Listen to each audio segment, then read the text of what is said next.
ಆಗ್ತಾ ಇದ್ದಾವೆ. ಆದರೆ ಮೇಟಿ ಅವರ ಮಕ್ಕಳು ಅವರು ಸಹಿತ ಹೊಂದಾಣಿಕೆ ಆಗಿದ್ದಾರೆ, ಸುದ್ದಿಗಳಿದ್ದಾವೆ. ಅವರು ಮಾತಾಡಿಕೊಂಡ ನೀವು ಒಂದಾಗಿ ಹೋಗಿ ಯಾರಿಗೆ ಟಿಕೆಟ್ ಕೊಡ್ತಾರೆ ಹೈಕಮಾಂಡ್ ಅವ್ರು ತೊಗೊಂಡು ಎಲೆಕ್ಷನ್ ಮಾಡೋಣ ಅಂತ ಅನ್ನೋ ಹಂತಕ್ಕೆ ಮೇಟಿ ಅವರ ಮಕ್ಕಳು ಬಂದಿದ್ದಾರೆ. ಅದೇ ಕಾಲಕ್ಕೆ ಇವರು ಸಹಿತ ಒಂದಿಷ್ಟು ಏನೋ ಹಿಂದೂ ಮುಸ್ಲಿಂ ಆಯ್ತು ನಮಗೆ ಲಾಭ ಆಗ್ತದೆ ದೃಷ್ಟಿಗಳು ಏನೋ ಪ್ರಯತ್ನಿಸಿದ್ದಾರೆ.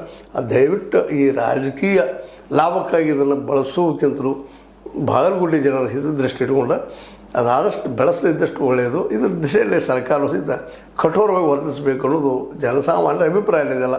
ಈ ಜಗಳದ್ದು ಬೇಡಾಗಿದೆ ಜನರಿಗೆ, ನಾವು ನೆಮ್ಮದಿಯಿಂದ ಇರ್ತೀವಿ ಅನ್ನೋ ಸ್ಥಿತಿಗಳು ಭಾಳ ಜನ ಇದ್ದಾರೆ. ಆ ದಿಶೆಯಲ್ಲಿ ಸರ್ಕಾರ ಎಚ್ಚರಗೊಳ್ಳಿ. ಡಿ ಸಿ ಅವ್ರಿಗಾಗಲಿ 2-3 ಮೀಟಿಂಗ್ ಮಾಡಿ ಇನ್ನೂ ಮೀಟಿಂಗ್ ಮಾಡಿ ಕರೆಸಿ ಮಾತಾಡಲಿ ಅವ್ರ ಜೊತೆಗೆ. ಅದರಲ್ಲೂ ಯತ್ನಾಳು ಅಂತ ನಿಮಗೆ ಗೊತ್ತಿಲ್ಲ, ಬಾಯಿಯಲ್ಲಿ ಏನು ತಾಳೆಲ್ಲ ತಂತಿಲ್ಲ, ಮನಸ್ಸಿಗೆ ಏನು ಅನಿಸ್ತದ ಮಾತಾಡ್ತಾ ಇರ್ತಾರೆ. ನೋಡೋರಿಗೆ ಕೇಳೋರಿಗೆ ಅದು ಅದ್ಭುತ ಭಾಷಣ ಅನ್ನಿಸ್ಬೋದು ಅವ್ರಿಗೆ ಬೇಕಾದವ್ರಿಗೆ. ಬಟ್ ಅದು ಬೆಂಕಿ ಹಚ್ಚು ಕೆಲಸಗಳು ಭಾಳಷ್ಟು ಮಾಡ್ತಾ ಇರ್ತಾರೆ ಅನ್ನೋದನ್ನು ಗಮನದಲ್ಲಿಟ್ಟುಕೊಂಡ ದ್ವೇಷ ಭಾಷಣದ ಕಾನೂನು ಸರಿಯಾಗಿ ಬಳಕೆ ಆಗಲಿ.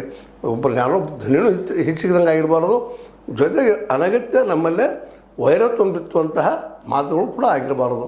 ಈ ದಿಶೆಯಲ್ಲಿ ಜಿಲ್ಲಾ ಆಡಳಿತ ಆಗಿರ್ಬೋದು, ರಾಜ್ಯದ ಆಡಳಿತ ಆಗ್ಬೋದು, ಒಳ್ಳೆಯ ನಿರ್ಣಯ ತೆಗೆದುಕೊಳ್ಬೋದು ಅಂತ ಹೇಳ್ತಾ ಇರುವಾಗಲೇ ಬಾಗಲಕೋಟೆ ಶಾಂತಿ ಇರಲಿ ಅನ್ನೋ ನೆಲಗಟ್ಟಿನಲ್ಲಿ ಈ ಒಂದೆರಡು ಮಾತು ಮಾತಾಡಿದ್ರೆ ನಿಮ್ಮ ಇಲಾಖೆ ಲೈಕ್ ಮಾಡಿರಿ, ಶೇರ್ ಮಾಡಿರಿ, ಅದು ಕಾಮೆಂಟ್ ಮಾಡಿರಿ ಅಂತ ಹೇಳ್ತಾ ಈ H60 ನ್ಯೂಸ್ ಅರ್ಥ ಸಿದ್ಧರಾಮಯ್ಯ ವಂದನೆಗಳು.